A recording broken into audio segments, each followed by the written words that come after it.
Assalamualaikum warahmatullahi wabarakatuh. Bismillahirrahmanirrahim.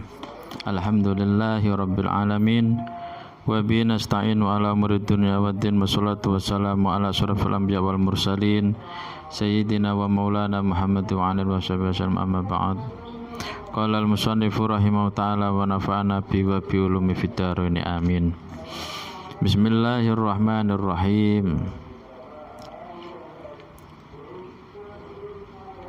Fala budda minhu fayasulu hifdhuhu wa takthuru al-faidatu fiya insyaallah ta'ala. Fawaqa'a mongko tumibo limar ingsun ayakuna apa arep yen to ana apa Kitabul Bukhari apa Kitab Bukhari.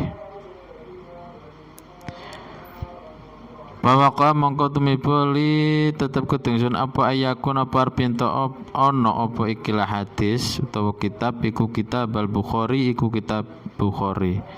Likaunihi krana sak temene anane Kitab Bukhari min ashahiha iku setengah saking luwe sahih hadis.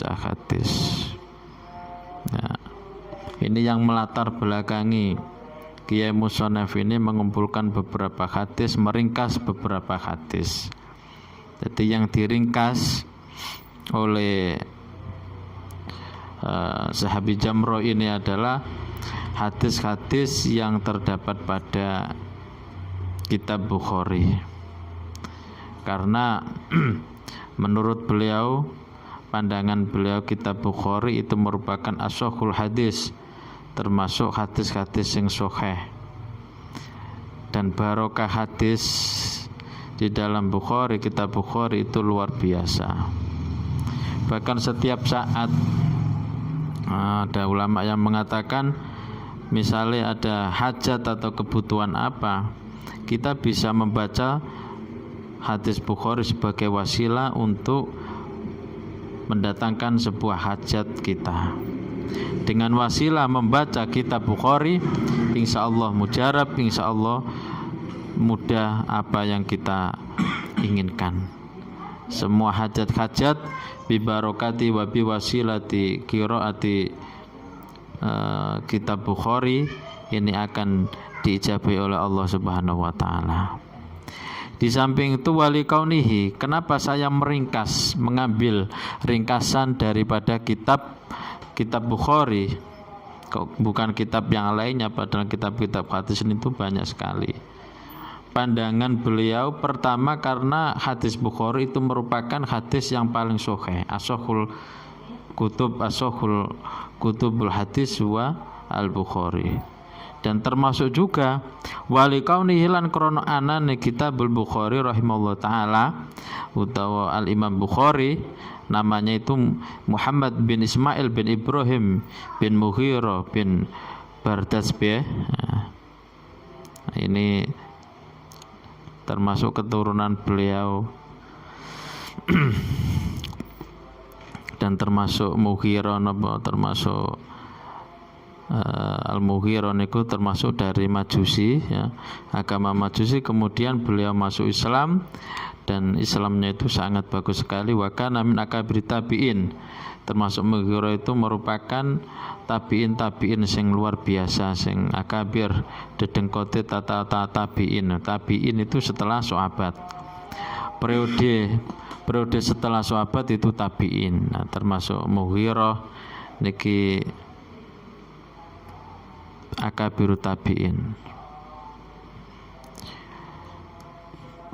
Alasan kenapa saya, katanya musannaf ini, kenapa saya meringkas Kitab Bukhari, karena Kitab Bukhari, karena Imam Bukhari ini merupakan orang-orang soleh. Karena ono sapa gila al-Imam Bukhari iku minas sholihin, iku setengah saking pira-pira wong kang bagus, wong kang soleh kabeh, wong kang soleh kamilina fi shalah, yakni orang yang sempurna kebagusane, kebaikannya. Wa kana lan ono sapa al Imam Bukhari iku mujabad dakwati, iku dongane den sembadani, dongane mujarab, Dongane langsung cospeleng ini sapa Syekh Imam Bukhari langsung dijabe wadaan lan di sampingku mendoakan sapa Imam Bukhari liqorihi maring wong kang maca kitab Bukhari. Nah, orang-orang yang membaca kitab beliau ini senantiasa didoakan oleh beliau. Waqat qala lan teman-teman dawuh maring ingsun man sapa wong lakon tukang nemoni sapa ingsun ing man minal qudati kang tetep saking pira-pira juru putus utawa qadi alladzina kang kanat kang ana sapa kanat kang ana lahum iku tetep kedhe qudot al ma'rifatu apa kemakrifatan warikhlatu lan lelungan ngendikane ngeten aman saking mencerita saking wong lagi ya kang nemoni sapa wong mang minas sadati saking pemimpin al maqaru apa nggon tetepan lahum kedue al-qudot bil fadli kelawan keutamaane ikilah kitab. Yani saya suatu saat mengetahui orang-orang yang mengatakan keutamaan daripada kitab Bukhari termasuk napa inna kitabau sak temene kitab Bukhari ma iku kitab kuri akang den waca apa ma fi waqti syiddatin ing dalem waktu payah. Ma kuri fi waqti syiddatin ila furjat. Ma iku napa kitab kuri akang den waca apa ikilah kitab fi waqti syiddatin ing dalem waktu payah ila furjat kedapa den ilangi den ilangaken apa waktu syiddah. Jadi termasuk keistimewaan, keutamaan daripada kitab Bukhari itu ketika kita dalam posisi waktu yang sulit, entah itu masalah perekonomian, entah itu masalah kebutuhan kita. Nah, ketika dibaca itu pasti kesulitan-kesulitan, kepayahan-kepayahan itu akan dihilangkan oleh Allah Subhanahu wa taala karena barokah daripada kitab Bukhari. Tidak dibaca inna kitabau ma quri'a fi waqti syiddatin illa furjat. Kitab tersebut manakala dibaca dalam keadaan susah, dalam keadaan payah, dalam keadaan sangat genting, maka perkara-perkara tersebut akan mudah dihilangkan oleh Allah Subhanahu wa taala karena barokahipun kita membaca kitab Bukhari. Wala rukiba lan ora den emot apa bi kelawan ma fi markabin ing dalem tumpaan fagori kot mongko kerem apa ikila ma koton kelawan babar belas. Artine misalkan kita punya muatan-muatan opo ae ketika kita membaca Bukhari, kitab Bukhari, maka tidak akan mungkin bisa tenggelam atau bisa hancur atau bisa kerem, itu enggak mungkin ya. Artinya karena keistimewaan daripada kitab Bukhari, meskipun muatannya itu sudah melebihi dari kapasitas, ketika dibacakan atau kita membaca kitab Bukhari maka tidak akan tenggelam. Farohib tu mongko seneng sapa ingsun ma'a barokatil hadis ing dalam sertane barokah hadis bitil kal barokati ing dalam mangkon-mangkono keberkahan. Lima krana perkara fil qulubi kang tetep ing dalam pira-pira ati minasud isaking kotoran. Fal allahu kita hanya nadong barokahipun. Artinya kita ngaos ini termasuk juga kita berharap barokahipun kitab Bukhari ini lumeber datang kita sedaya, datang keluarga, datang anak keturunan kita, datang masyarakat dan seluruh bangsa kita. Karena kita sering membaca Bukhari, bahkan ada kalau ada istiqomah kula nate di pondok ten sarang itu sering ada jamaah yang membaca sekaligus kitab Bukharian gitu. Jadi kados Al-Quran itu kan ada satu juz sampai 30 juz, ini dibaca satu juz. Begitu juga kitab Bukhari dibaca di satu berapa halaman gitu, satu jilid sampai berapa nanti dibagikan dibaca sarang-sarang gitu. Istilah jamaah membaca kitab Bukhari namanya Bukharian. Itu karena luar biasa. Apa yang dihajat, apa yang kita butuhkan, insya Allah dijabai oleh Allah Subhanahu Wa Taala, dan barokah pun luar biasa, lumeber datang masyarakat, datang tonggo-tonggo kita ketika kita membaca kitab Bukhari. Dan mereka dereng enten jamaah Bukharian. Nah, kalau dijilidnya itu Bukhari itu 20 jilid. Nah, itu banyak sekali. Biasanya kan jamaah lumayan kata membaca hadis Bukharian namanya. Fala'allahu maka menawa kelakuan bifadlillah kelawan fadhole Allah ayyak syifa iku arep yen to ngilangi sinten Allah amma saking perkara biha kang tetep ing dalem kulub. Barangkali kalau kita hati kita kotor, hati kita buruk, maka ketika kita dengan membaca hadis tersebut, hadis Bukhari, maka akan dibukakan oleh Allah Subhanahu Wa Taala sehingga menjadi hati atau jiwa kita yang suci, ya, yang bersih, sing padang, sing resik. Barokahipun kita membaca hadis Bukhari. Banyak sekali keistimewaan. Wa ayu farraja lan arep yen membukakan sinten Allah, menghilangkan sinten Allah syadidal ahwa'i ing bangete pira-pira kesenangan alati kang taro kamat kang tempo-tempo ahwa alih ing atase kulub. Wala alalan menawa satemene kelakuan bihamlidil kal ahadis kelawan gawa mangkon-mangkono hadis al jalilati kang agung tu faden dan selamatkan apa ikil ahadis minal ghurqi saking kerem fi bukhuril bid'ah ing dalem pira-pira bid'ah kang den serupaaken lir kadya segara wal atham lan pira-pira dosa. Artinya barangkali barokahipun kita membawa hadis atau menghafalkan hadis atau mempelajari hadis, ini kita akan diselamatkan oleh Allah Subhanahu Wa Taala, diselamatkan dari ketersesatan kita mengikuti bid'ah-bid'ah yang ada. Lah bid'ah sendiri itu apa? Bid'ah sendiri itu yang dinamakan bid'ah ma'ahda sa'ala khilafi syar'i sawa'un kana haraman aw makruhan. Artinya apa saja perkara-perkara ajaran-ajaran yang berseberangan dengan syariat, yang model-model entah itu haram atau makruh, semuanya itu dikatakan bid'ah. Ya, misalkan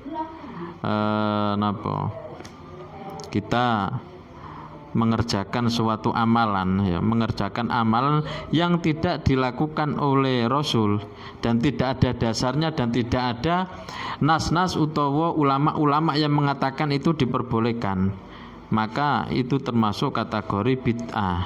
Ya. Bid'ah itu suatu amalan, suatu kados membuat syariat yang tidak ada aturan, tidak ada nas dari syariat, berseberangan. Gawe-gawe misalnya melakukan sholat sholat sehingga nanti dengan sholat ini nanti bisa hajat-hajat yang ada diijabahi, misalkan sholat di waktu apa di mana itu tidak ada penjelasan dari Rasul Shallallahu Alaihi Wasallam, maka itu termasuk kata bid'ah. Banyak sekali. Lah perkara-perkara yang paling dibenci Allah diantaranya bid'ah. Secara tidak langsung itu sama halnya dengan membuat agama sendiri. Nah, selama tidak ada nas, tidak ada keterangan syariat yang memperbolehkan, yang ada legalitasnya, maka itu termasuk kategori bid'ah. Bukan kita harus ketika tidak sesuai dengan apa yang dilakukan oleh Rasulullah dikatakan bid'ah, enggak gitu. Itu kan ke istilah pekerjaan atau budaya ngoten mawon, atau kebutuhan kita. Misalkan pakai HP, misalkan pakai sepeda motor dikatakan bid'ah, itu kan salah persepsi. Karena apa? Karena itu bukan sebuah syariat. Karena itu tidak sebuah syariat, ya. Istilahnya kebutuhan kita. Nah, dulu zaman Rasulullah mobil juga tidak ada. Saat itu unta pergi kemana, atau itu kan menggunakan kuda atau menggunakan unta zaman dulu. Andaikan posisi Rasul sekarang ya lebih dari mobil malah bagus lagi. Nah, kadang-kadang orang mengatakan itu termasuk bid'ah karena tidak ada zaman Rasulullah. Lah nek misalnya kan persepsi semacam itu, sudut pandang orang tersebut ngoten ya terlalu sempit. Sebab apa yang kita lakukan semuanya itu kan tidak sesuai dengan zaman Rasulullah. Rasulullah makan itu menggunakan driji 3, nggawa driji 3 kurma sing dipangan. Lah nek kapan awak dhewe saiki mangan bancaan wis diwai dudo ana pedhes lah ape 3 ngene kalah royokan kalah dhewe. Liyane wis 10-10an dene lagi 3 cawukan. Nah, itu kan salah persepsi. Atau ketika pakaian lain ya berpakaian. Nah, kalau tidak sesuai, misalkan ketika tidak pakai jubah itu dikatakan bid'ah, celono bid'ah, itu sebuah budaya. Abu Jahal, Abu Lahab itu juga pakai jubah. Ya. Umpamane dekne saiki ngoten ya, apa bedane padha karo Abu Jahal, Abu Lahab, sama, itu kan budaya.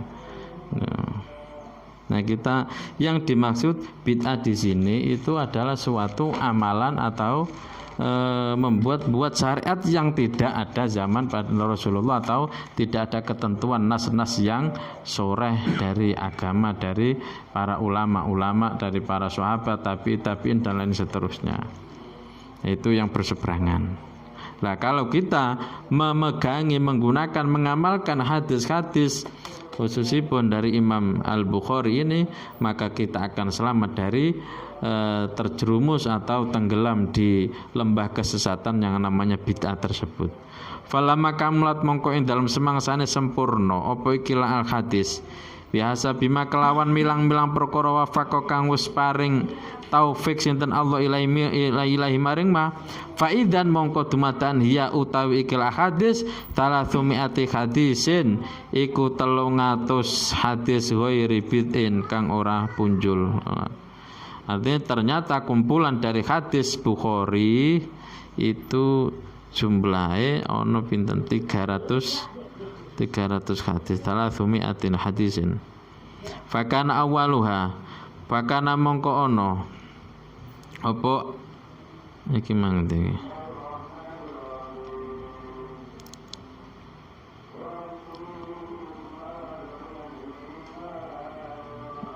Artinya sing napa fala makam biasa bima faqo ilahi faidan, artinya yang saya ringkas, yang saya kumpulkan dalam kitab ini tidak lebih daripada 300 hadis saja. 300 hadis lah ya yang saya ringkas ini. Kalau kitab Bukhari hadisnya banyak sekali, tapi yang saya ringkas ini tidak lebih dari 300 hadis. Fakana mongko ono apa awal apa kawitane kila hadis iku kaifakana bid'ul wahyi Rasul sallallahu alaihi wasallam. Ya. Artinya yang dikumpulkan oleh beliau Syekh Abi Jamro ini tidak lebih tidak kurang daripada 300 hadis diringkas. Nah, Imam Bukhari kan banyak sekali beribu-ribu hadis. Tapi yang saya ringkas ini, yang saya tulis dalam kitab ini cuma 300 hadis. Nah, pertama menyinggung berkaitan dengan bagaimana permulaan wahyu terhadap Rasulullah Shallallahu Alaihi Wasallam, bagaimana kronologinya. Hadis yang pertama yang saya tulis ini bagaimana kronologi Rasulullah Shallallahu Alaihi Wasallam itu menerima wahyu. Diceritakan mangke pertama itu hadis yang berkaitan dengan batul wahyi. Mergo intinya kan apa Rasulullah itu. Wa akhiruha utawi akhire hadis sing ana 300 iki 300 hadis dukhulu ahlil jannati iku melbune penduduk swarga al jannata ing swarga. Jadi yang paling terakhir itu membahas terkait napa penduduk surga itu masuk surga. Wa in amullahi lan uliye paring nikmati Allah alaihi mengatasi alul jannah bidawami ridho kelawan langgeng ridhone Allah fi dalam swarga. Fasamaitu mongko ngarani sapa ingsun ing kitab bimuktadawadi sebab penatrapane uli ngarang kitab jam'an nihayati ing ngumpulaken nihayah nggih. Kata kefibatil khair ing dalem ngawiti kebagusan wa ghayatin. Wala mufarriqu lan ora bedakno sapa ingsun lan ora misah sapa ingsun.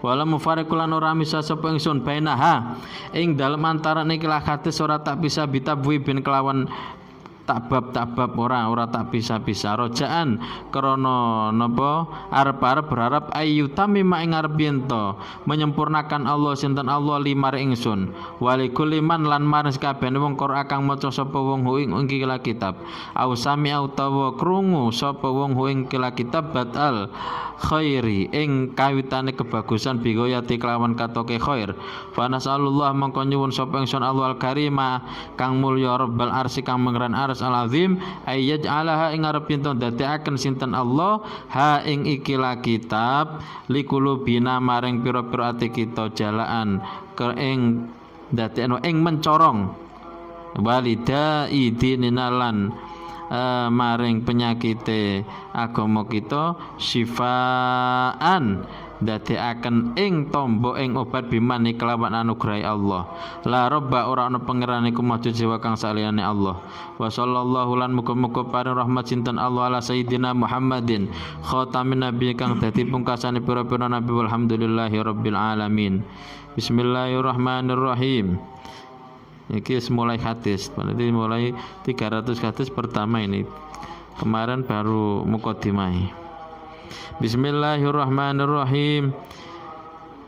Al-awwalu an Aisyah saking Sayyidah Aisyah ummul mukminin radhiyallahu anha anna satamna Aisyah qalat iku dawuh sinten Aisyah awwalu ma utai kawitane perkara budi akang dan kawiti bi kelawan ma Rasulullah sallallahu alaihi wasallam minal wahyi saking wahyu iku ar-ru'ya iku ipen as-solihatu kang bagus binami ing dalem tileme sarene.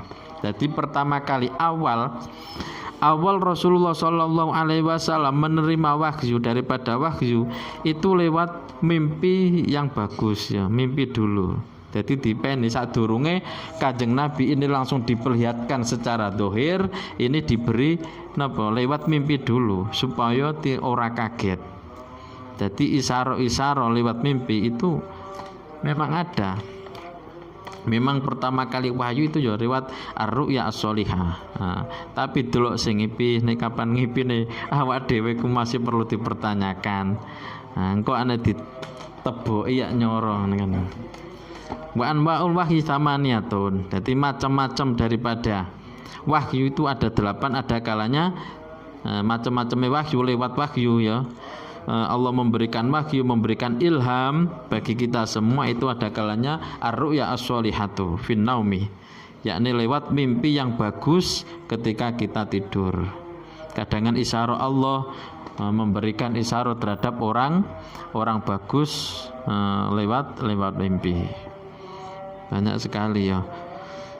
Ru'yal anbiya wahyun, ngipene para nabi itu merupakan wahyu.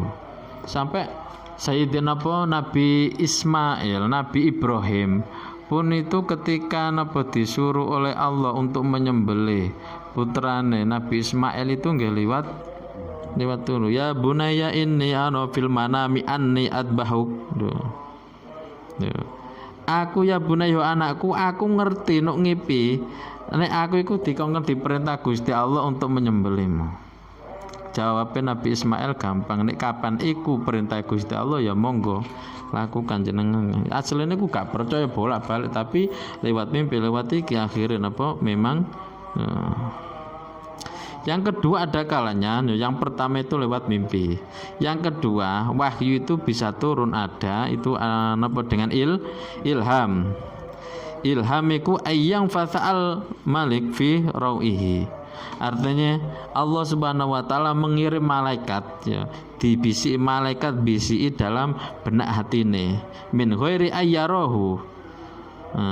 tanpa napa dia itu tanpa mengetahui ujuk-ujuk ada bisikan, ada napa nggih sentuhan hati lho iku lewat napa ilham tanpa lewat mimpi. Jadi modeliku langsung ada ilham turun terus dia itu tahu oh iku gini. Kaya bisikan tapi yo bisikan sing murni ora bisikan sing kaya setan yo. Ayang fasal malik fi rauhi, dalam hatine itu dia diberi ilham oleh Allah Subhanahu wa taala lewat bisikan para malaikat untuk napa memberi kabar oh iki gini terkait ini dijelaskan oleh Allah Subhanahu wa taala. Ana kalane pakai cerita-ceritane engko dijelaskan ada langsung napa ada tanpa lantaran juga bisa. Ada kalanya Allah Subhanahu wa taala langsung memberikan wahyu terhadap Rasulullah tanpa lantaran suatu apapun. Dalam keadaan melek, dalam keadaan itu seperti pada Isra. Nah, itu langsung Kanjeng Nabi diberi wahyu untuk melakukan sholat 5 waktu itu kewajiban. Itu macam-macam. Tapi sing pertama kali niki supaya Kanjeng Nabi tidak napa ora kaget iki diberi wahyu rupane lewat mimpi. Nah, mimpi-mimpine wong alim, mimpi-mimpine wong apik itu biasa menjadi kenyataan, bisa jadi itu sebagai isyarah. Tapi jangan sampai itu dijadikan sebuah patokan tenanan. Ya, kadang-kadang Allah mudah sekali memberikan petunjuk hidayah itu kadang lewat mimpi. Tapi jangan sampai itu dikultuskan sing paling bener enggak ya. Iso digawe hati-hati. Fakana mongko ono apa kelakuan layar fakana mongko ono sapa Nabi Muhammad sallallahu alaihi wasallam layar iku ora ningali sinten Kanjeng Nabi ru'yan ing ipen illa jaat kejaba teka apa iki la ru'ya mithla qalaqis subhi hale ngumpamani padang-padange waktu subuh. Jadi pas Kanjeng Nabi mimpi pertama kali mimpi napa diberi wahyu iku kaya-kaya Kanjeng Nabi tidak dalam posisi tidur. Jadi kaya-kaya kenyataan padha karo ora bengiane padang drandang ya. Kaya-kaya napa jelas mithla falaki qalaqis subhi. Jadi padang padha karo ora malam seperti halnya napa pagi hari yang tidak ada gelap sama sekali. Nah, ini pertama kali Rasulullah nantinya mendapatkan wahyu. Sumahu bibanuli dan senengaken ilahi maring Rasul al-khala wa penyepi menyendiri supaya napa tidak terkontaminasi dengan napa omongan-omongan orang-orang lain, keburukan-keburukan. Maka Kanjeng Nabi ki seneng dhewe ngoten. Dadi wis mencil wis atine iki mung napa Allah. Dadi wong untuk menjadi apik iku biasae napa akeh menyendirine. Kadang yang menyendiri saiki bahaya. Mojok napa wifinan, mojok kadang napa skateran dan lain seterusnya. Iki mojoke cah saiki karo wong dhisik niku sudah beda. Karena malah saiki sing apik ya jamaah bareng-bareng ngoten niku.